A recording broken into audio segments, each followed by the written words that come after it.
All right, thanks for staying with us now. According to SEON, financial crime is so common that it even has its own techie abbreviation, that's FinCrime.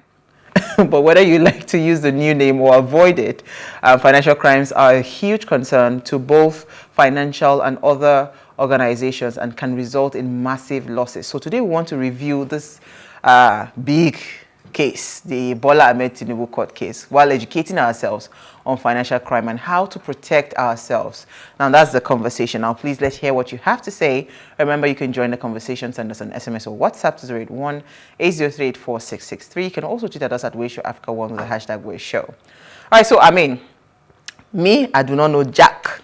I just saw a video of Festus Keyamo and Shema Kimoloye, and Festus Keyamo was busy explaining and you know how the thing is not linked to one thing, is linked to an account. I was wondering what is going on. I never knew. Yeah. They can sue an account without. Do you understand? The account. So for me, I'm just thinking, can my account just commit a crime on my account? You know? So I'll just be separated from the account. So let's share my account have like $1 billion. But one does not have the money. It's the account that has it. So the thing just got me confused. I said, well, lawyers can twist anything. But let me hear your thoughts quickly. She joined the conversation. Yes. Thank you for joining us. Thank you for having me. So, what you just said now tweaked something in my head, which is really interesting. You said, can you just have an account with millions and or just have your account committing a crime? And you know, sometimes some of us are actually part of these crimes and we don't even know it. Right. When we started having this conversation, my head was in different places. I was just curious about, when I read those articles, like, what's going on here? It didn't make any sense to me. Because they were just like, tying the ropes. I'm like, wait, what? I'm not dumb. I'm not dull. So why is, it's clear, but it's, I don't, it's unclear at the same time. Our lawyer to help us to understand the matter. Asuru Innocent works as an associate at Manifield Solicitors Nigeria, a leading corporate commercial firm where he provides advisory and legal representation for national and international companies on corporate compliance as intellectual property and data protection laws. He's also an associate of the Institute of Chartered Mediators and Conciliators. Before joining Manifield Solicitors, he was an associate at LCNN, where he focused primarily on criminal litigation and electricity law. And he's joined the conversation live with us in studio because we do not know jack about this matter. Since he's the legal person, he will help us break it down. But thank you so much for joining us. It's good to be here. I feel honored to be here. Thank you. Wonderful. Thank you so much for joining us. All right, so please help us break it down. You are the lawyer, right? Yeah. What exactly is this court case with Bola Ahmed Tinubu? Well, I saw a lot of videos going around and they were making a whole lot of fuss about a very simple issue. Now, first of all, for feature, I will try to use what we call layman's term. Please help us. Basically, forfeiture is just loss of title owing to a wrongdoing. Now, that wrongdoing might be criminal, it might be negligence, but you lose title, that is, you lose ownership of something, of a property, because of a wrongdoing. So now, in the Bola Ahmed Tinubu issue, now what they are stating that is civil forfeiture, criminal forfeiture, was not against him, was against his account. But I think we are forgetting that this was not a Nigerian case. So having to try and interpret it with first of all, we have to understand the legislation that resulted in that matter. So let me just start from it. If you check the originating process, you see that first of all, they made reference to Title 21 of the US Code, particularly Section 881. So that section talked about that the following subject matter shall be subject to forfeiture to the United States. Then if you go down in that same section, particularly subsection 6, it said all monies, instruments of values. I'm paraphrasing here. Yeah, go ahead. Please help us paraphrase, because it will help us go quicker. Go ahead. All monies, instruments, securities, and other things of values used in exchange for a banned substance, or all proceeds that are traceable to such exchange shall be entitled to forfeiture. So now them saying it's not criminal, it's civil, this was the particular wrong that brought about the matter, that there was an account that was linked to drug proceedings. Drug trafficking, that brought about the forfeiture. Now, to go into the main, is it a civil or criminal forfeiture?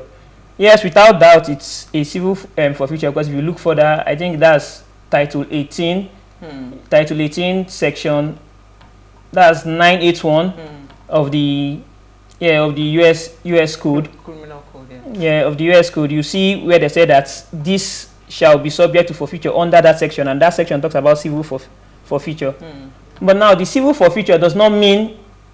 See, let me differentiate them. Criminal forfeiture, it's when it happens when you have been convicted, according to U.S. law, when you have been convicted. So, upon the strength of your conviction, you are made to forfeit your property. Yes. While civil forfeiture is brought even before conviction, even before trial.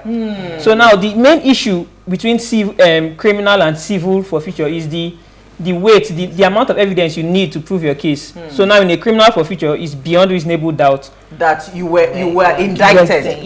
So, but in this case now, his was civil forfeiture, but that does not say that they might not investigate and now eventually become a criminal. Because civil forfeiture is on the balance of probability. You just tell two stories. Which one is more likely to be true? His or this. So people always go for this civil forfeiture because it's easier to prove. Why follow the hard route when you can easily get this done? So civil forfeiture is actually the most common practice of forfeiture. It doesn't matter what your crime is. They always go for civil forfeiture first, because when you clamp down on someone's money on his account, you all know that's when you start building the project. Even AFCC here in Nigeria, they do it. They'll freeze your accounts, freeze your assets, and that is when they start squeezing. You start feeling the pressure, because now where money now money they give manpower. So the civil forfeiture here does not mean the presidential candidate Bola Ahmed Tinubu was not involved.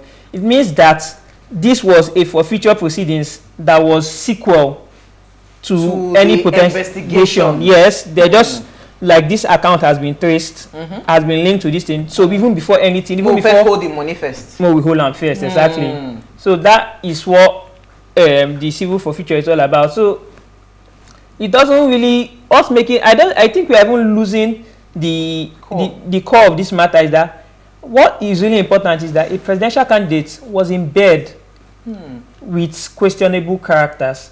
Whether it was civil or it was criminal, it was proven beyond reasonable doubt that it was linked. Criminal elements had access or had dealings with him, and that's what we should focus on. So I don't know if I've broken it down. I mean, you really broke it down for me. So now with the new judgment or whatever that came out, right? Is it now is because Festus Keyamo was very, very, it was trying so hard to prove that Bola Ahmed Tinubu, that in fact it was not just only him, his mother, everybody, his entire relations and all of that, trying to like downplay, and I like what you said, that the fact that there was even a trace to that already tells you that this is there's a question mark on it, right? But why is it trying so hard to first of all downplay that there was no financial crime or something in the case? He does have a point in the essence of when you're talking about financial crime. Was there a conviction? The civil forfeiture in itself, like I said, it's a faster way, and since it's done on the scale of probability, not beyond reasonable doubt as is the standard in criminal cases, it's since it's done that it's not a conviction. Like it's just a forfeiture. It's an easy win for any prosecution. But trying to downplay that it was his parents, in the affidavit by the agent John Moss, he said a criminal, an organization that was linked with heroin, and he was linked with that account. So there's no way of downplaying it. Whatever it is, that he was linked with a criminal enterprise, and from the facts, if you tell that story to an uneducated passerby that there's this accountant, but he was also hanging around with drug dealers, and there was a huge sum of money in his account, the first inference would be that this accountant was helping these people wash their money. I'm not saying that's the case, but I'm saying that that's the reasonable inference. And trying to downplay such allegations, it's unfair. It's unfair. With all due respect to my Muslim senior silk. But it's unfair, I think. But then they say he who pays the piper dictates the tune. So I don't know. I don't know beyond that. I always say this thing that without a moral compass, right, the human mind will justify anything. And I think that's what has just happened here. We know that they're trying to justify, okay, fine, yes, like he has rightly said, there's criminal forfeiture and then there's civil forfeiture. So Festus Kemo has come out now to say, oh no, you guys calm down, what are people saying? This is not the true situation, this is what it is. But I mean, I don't expect him to say anything different anyway, because I mean, it is BAT. But then let's go back and look at the address there, right? I remember the Akonde and Globe link. I don't know if you know about the Akonde and Globe link situation. That address is the same address there. That address is the same address where the substance, white heroin, was delivered. The same address in Stillwater. So, I mean, that one a lawyer go prove. So, while I have a lot to say about this whole situation, I would like us to recalibrate a little bit and come back to the main topic of discussion, of course, which is the financial crime education. Before today, I've never heard, I mean, you have the idea that you need to be financially literate, not just in the sense of knowing how to spend your money or how you earn money, but also kind of like monitoring where your money is coming from or where your money is going to. Sometimes, I mean, we've heard of cases, or we may know of a few popular people, I'm not going to mention names, that may have like questionable amounts of money in their account. And then you're thinking about it, what is your source of income? Where's the money coming from? But there's not really, I mean, it happens a lot, especially in Nigeria. It happens a lot. I don't know about other countries, but I feel like, I mean, those that know what they're doing know what they're doing. But then it still boils down to like the regular person, the layman, that person that just, you know, there's financial inclusion. How do we protect the people that don't have that information or don't even know about financial crime or can suspect that they can be victims of financial crimes? Okay, so we'll take that. Let's quickly go on a very short break. When we come back from the break, Innocent, you answer the question for us. Stay with us. We'll be right back.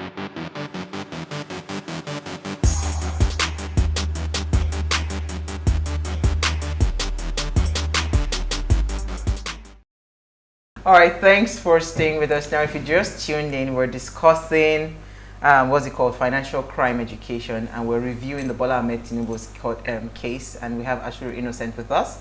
Now, remember, you can join the conversation. Send us an SMS or WhatsApp to 081-803-4663. You can also tweet at us at PlusTvAfrica1 with the hashtag #WaitShow. So I like where Omola is asking this question, because that's the main reason we want to talk about these things. I mean, you are the lawyer. You say that ignorance is no excuse in the law, right? You cannot tell me. And I mean, this is, we've heard of cases of money laundering, because part of the allegations in this case in point is money laundering, right? How money comes into your account, you know, you are like a conduit for, you know, money and all of that. So maybe you should help us break it down. How do we begin to protect ourselves, you know? How do we begin to educate ourselves of what a financial crime should look like, and when we see it, how to spot it and how to just, you know, move ourselves away from that? Yeah. Okay, before I even go into that, the most common financial crime, I would say, it's not even money laundering, tax evasion. When I say tax evasion, I think that's section 40 of the FIRS Act, if I'm not mistaken. So when you say tax, see people's face, and some of it is rooted in ignorance, because people are like, tax. Some don't even have their tax insurance number and things like that. But tax evasion is actually the most common financial crime. Hey, I can say two out of 3 people don't pay tax. Jesus, it's like. But okay, we are 4 here, so let me say 3. Let me say 3 out of 1. Since I'm a lawyer, I can't break the law. You just accused us of that. No, I'm just saying that if 3 out of 4, I know I'm a lawyer and I'm innocent. Wow, nice one. So I don't know. So back to the money laundering issue. Money laundering sometimes is subconscious. You might not even have to be a party to it. So when I left criminal litigation and I came to the corporate space, I discovered that there are certain countries, as a corporate person or even to our tech bros looking for angel investors, there are certain countries that when you see them as potential investors, you run. Because those are hotspots where drugs, not just drugs, shell companies where they launder money. You see, there are certain countries. So a lot of companies are very skeptical of receiving. Who the investors? Oh my God! Do you know anything think about this? Yeah, so it's not because you don't have to be aware. You can't say it's not something that you have to actively participate. Yes, intention is a big part of crime, but there's still other elements that intention have no place in.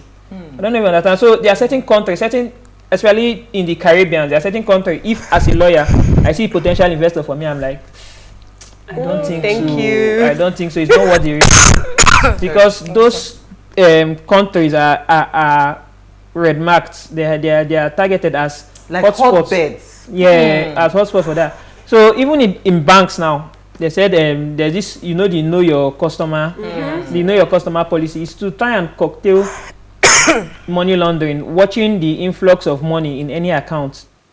They have limits and things like that. So fun fact, there is a law prohibiting payment of cash for certain transactions, including land transactions, cars. I think securities above 50,000 for the Nigerian Stock Exchange. So if they pay, these things should not be done in cash. So if it's done in cash, you're already breaking the law. Oh wow. There are restrictions like that. But now the issue, especially with this redesign of the Naira now, there's going to be a lot of money in circulation. So first of all, we should be careful of the transactions we engage in. There are some transactions that they are not illegal, but on the face of it, they just look illegal. Let's say this my glass case is worth 1 million, and all of a sudden I'm telling the FIRS that I sold it for 10 million. I have my receipt. I sold it for 10 million. It's suspicious transaction, but one sure way of validating any transaction is paying your tax. So once you pay your tax, you're already in the first step of being in the clear. That means you're basically notifying the government that I made 10 million. I made 10 million. No, this is my profit. Come and take your personal income tax. This is my profit. So paying your tax is one sure way of protecting yourself. So don't look at tax as government just want my money. Look at it as a symbiotic relationship. It's helping you clear your name. So if they are saying money laundering and like all these things were by the book, because when they are coming for money laundering, the first thing they'll look is there was no tax payment. We are trying to hide the tax. Then cash transactions also are very suspicious. When you have large cash transactions, the new there's this new policy. There's a policy in circulation about the limit of single transactions made by an individual and that can be made by a corporation. I'm not too sure of the figures. I apologize for that. No problem. Go ahead. I think it's 5 million single cash payments that are made. I think it's 5 million for individual, 10 million for corporation. I'm not sure about that. But now people are like, if it's just that figure, it's not just to break down the transaction. But the government, in their wisdom, decided that in looking at what your threshold is, they are not looking at just one transaction. They can lump 3 transactions as one for the purpose of this act or of this law. Because like money laundering is a very dicey topic, and if you want to go into it, you start going into certain legal jargons, and I don't know if I'm talking before. So, to put it simply, the first step in protecting it, know your investors. Your business is an extension of who you are. Yeah, they always say corporate personality, that your company is separate from you. But however, it's an extension of you. There's the doctrine of lifting the veil. If a company should commit a crime, then obviously they won't arrest the company. They'll go after those in control of the company. They'll lift the veil, doctrine of lifting the veil, to see who committed the crime. So your company, know your investors, especially if it's a private company. If it's a public company, there's an amount of deniability that is open to the public. I can't in good conscience know every single investor. But when it's a private company, you have to scrutinize those investors, their track record, their history, and all these little details. Then, like I said, tax payments. So now hearing you speak now, because I'm in the verge of looking for investors. So it means that it is wise as a business owner, right, for you to actually involve lawyers. Even when somebody is saying that, I really like your business and I want to invest in it, let the lawyers come in and investigate, right? For safety. You're saying let lawyers come in. The lawyer should be there before you start the business. The problem I have with most Nigerian businessmen, so to say, is that they think lawyer, you know the way you treat God, that when things are going like, God, why? You want to, that is how they treat lawyers. They only wait for where there is problem, and no lawyer, you know how when you're called by like the law, I will go find trouble. No lawyer wants that. The main goal of a lawyer is to prevent trouble. So prevent, no lawyer, I don't like drafting court processes. I enjoy it, but I enjoy going to court, but the preparation of the process is hectic. I would rather not do it. So, and it's softer, like compliance is soft work, as lawyers will say it. I'm into corporate compliance. Soft work, you stay in your office and this because soft life. I think you like this soft life, but in a sense, so let's come back to this topic just a little bit, right? So now, if there is you said a civil forfeiture, right? If there's a civil forfeiture, because I mean there are so many stories, you can't help but listen to what the people are saying on the streets. And what the people are saying on the streets is that, you know, there is some like unwritten, you cannot come into the United States of America, because if you come into the United States of America, you'll be arrested. Is that true? So let's say, for instance, let's even leave him out of the picture. If I had something linked to my account and there was a civil forfeiture, which I handed over to the government, are they also going to prosecute me even after that civil forfeiture? Yeah, okay. First of all, the fact that it's a civil forfeiture, like I said, it's a civil forfeiture, but it emanated from criminal activities. Yes. Yeah, the fact that it's a civil forfeiture, there, if you go and read the Title 18 of the USS United States Code, I think 981, about where he stated things, even terrorism, accounts linked to terrorism, is the procedure for the Title 21. It's on narcotics. That entire title is on narcotics. While the Title 18 is on forfeiture. So there are certain processes. It doesn't matter the crime. If they want to take an account, if they want to forfeit, there's a procedure they have to take, and that procedure is the civil forfeiture. So the fact that it's a civil forfeiture doesn't mean there was no crime. It was as a result of his criminal activity that now even had the civil forfeiture in the first place. The civil forfeiture was not out of a civil case. It was born out of a criminal indictment. So go ahead. Then back to what you're saying about if he can't enter, that is an immigration issue, because there are convicts that travel. So the fact that I'm not saying he's a convict, the fact that you are convicted of a crime is not an automatic embargo on entering on travel. Travel, okay. So it depends on the kind of crime and if it was part of the sentence. That deportation, like if you are deported because of a crime, there's a likelihood that your entrance into the country will be prohibited. So that's an entirely different thing. Conversation. So I was going to say that, so after a civil forfeiture, do you then still go to jail? You know, because I know criminal forfeiture, you are in jail while you are even doing the criminal one. No, for a criminal forfeiture, your conviction might be a fine. Okay. Oh, really? Yeah. Okay. So even thank God that you even brought me here, because even for fines, the district court, even when there is a fine that has been imposed and the person has not paid, they can institute a civil forfeiture proceedings to recover that fine. So like I said, civil forfeiture I have the authorities here. I don't know if I will start reading them out, but can be brought out of. It's just the procedure that the law provides for getting things done. Even in terrorism, for accounts or properties linked to terrorism, the way they seize it is through a civil forfeiture proceedings. Yeah, that's just what the law provides, that if it's a property linked to drugs, civil forfeiture proceedings is the way you go about it. Oh, I get you. Yeah, so the issue of, sorry, what was the question again? So I was saying that would they still go to jail? Or no, the civil forfeiture, like I said, it's against the property. And so that's already the punishment. That's the punishment. That is them holding your money. They are going after a particular thing.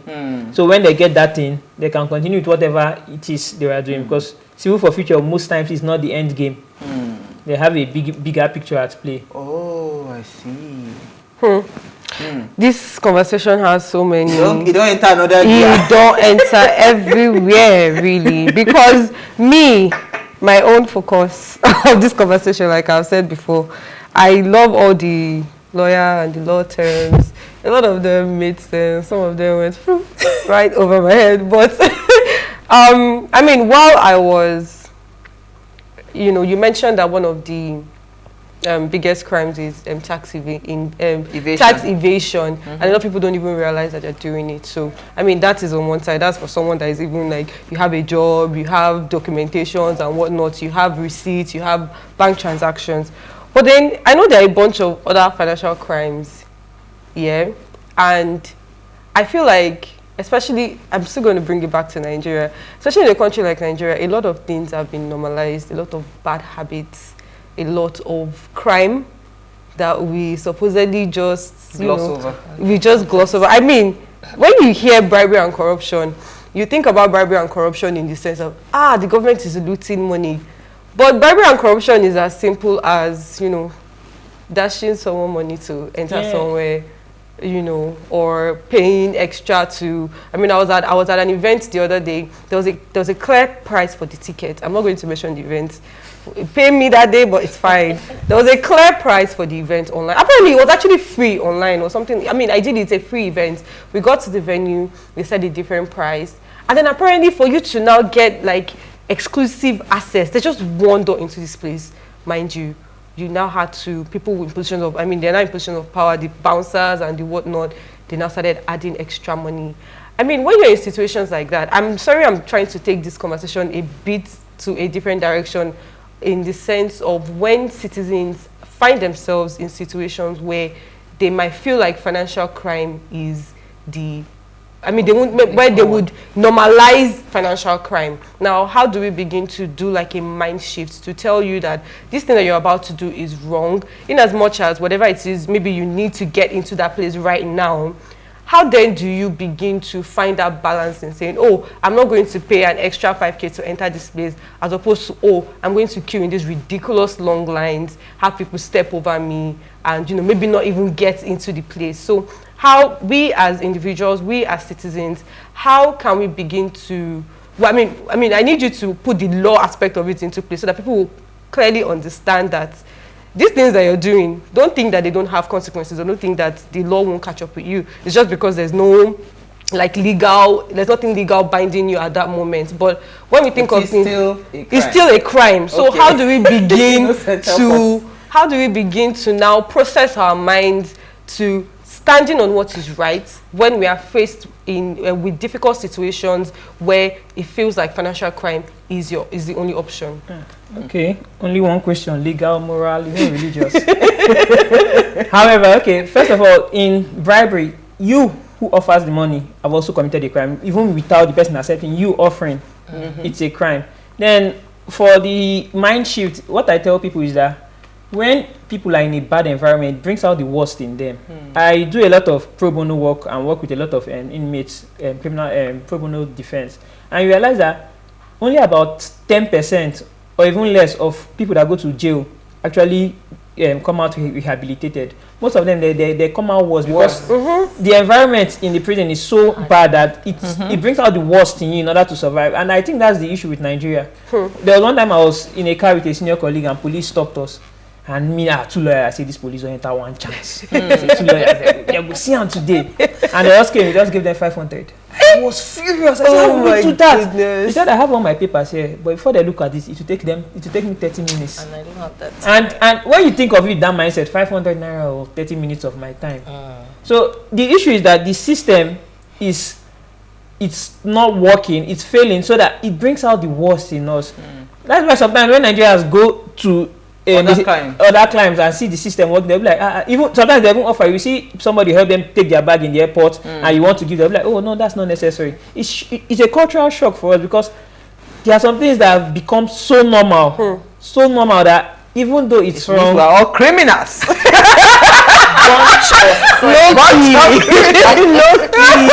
don't keep quiet. What you're saying is that we are all criminals.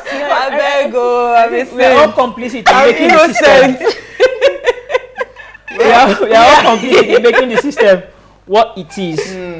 But then again, when you think of people trying to take a stand, does the system have their back? Does the system have their back? When we saw the time the youth started to take a stand, and now once every year we know how the commandos will come out from everywhere and the toll gates. I'm like, where are these people?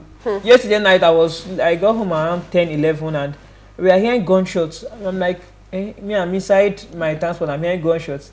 I say, I don't even have strength now. If anything wants to happen, I never have strength to run. I'm not in the mood. Let these people not start. But it's like all of us are complicit in the system. We all make the system work. But when people want to take a stand, want to be different, we make a scapegoat out of them. Start saying like, now you righteous, but now you holy now you sabi. Because when you're saying like, I will not pay, you see the other 10 people are paying, and it's only you left. So Innocent, I want us to tie up this conversation and wrap it up quickly with something that the EFCC boss had alleged. Because I remember taking that story some months back, where he said that most of the money laundering proceeds are going into businesses like the real estate business, the car business, and I think there was one more business I cannot remember now that he mentioned, right? So we already know that these are like proceeds of money laundering and all of that goes into most of these businesses. Like the main key ones I remember that he mentioned was I think it was jewelry was the third one. So he talked about jewelry, he talked about real estate, and he talked about the car dealers, all those car dealers. So if we have an idea as a lawyer, right, if we know that these are the channels, is it possible to be able to tackle them, and tackle those financial crimes from a legal standpoint, or you must really have full evidence to back it up? Yeah. I think that's section 24 or 28 of the Money Laundering Prohibition Act. I'm not sure, but those target businesses you call, they are designated as I think it's non-financial institute, something like that. They were trying to involve legal profession too. That it was one of the hotspots for money laundering. I won't comment on that. But sadly, they lost the case, so now lawyers' accounts are beyond the reproach of beyond the scope of the act. But that's discussion for another day. Yes, these things are hotspots because of how volatile their prices can be. Because if you say you bought your land 10 million and another person bought his own 20 million, there's no unified valuation. Cars to jewelries, these are things that their prices are subjective, are based on how you value them. So that is why they are easy. Then other things like clubs, because club business, cash business. You can say I bought one bottle for 10 million. Wow. Those are cash businesses. Those are businesses that are so. People in those kind of business have to be extra cautious so that they won't fall victim. For things like that. Innocent, I hope you come back. We really enjoyed this conversation. Yes. Let's take our final comment and we are running. Okay. But thank you so much. I think we've had a fantastic conversation. I didn't think learning financial crime was going to be interesting, but you really made the topic very interesting for us. Go ahead. Good evening, my dear beautiful sisters of What Are You Saying? Financial crime education, review of Bola Ahmed Tinubu's court case.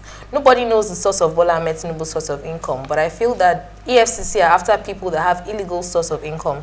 By that, they take action and even retrieve the looted funds to incur discipline. God will help us have a good source of income. My name is Daniel Lowe.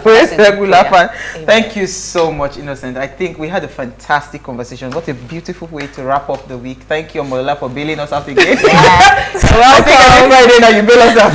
Thank you, Chinelo. All right, so before we go, ensure you follow us on all our social media platforms at PlusTvAfrica. You can interact with us further, drop a comment, and more importantly, follow all our engagements on social media. Like and share and invite your families and friends to watch and follow the conversation. Now, if you missed our quote, here it is again. Financial crime risk is best managed through the convergence of compliance and corporate governance. Go and meet Innocent. Look for him. He will explain that part to you. He don't consign me. We'll see you guys on Monday as we bring another great conversation to your screen. Enjoy.